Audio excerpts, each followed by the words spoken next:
Zbulohet e vetmja punë që do imbjetoj inteligjencës artificiale.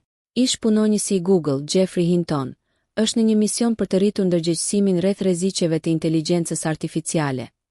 Pavarësisht se ndihmon në formësimin që shohim sot.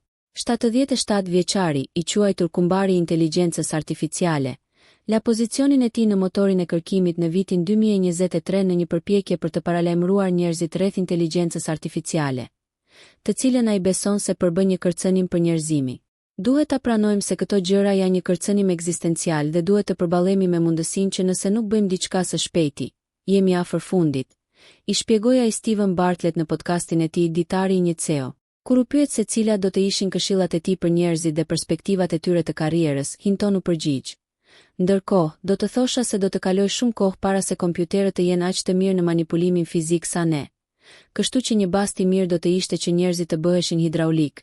Më pas, Bartlett ngriti çështjen se cilat industri janë më në rrezik të pushtohen plotësisht nga inteligjenca artificiale, duke vënë në dukje se avokatët dhe kontabilistët së shpejti mund të zëvendësohen.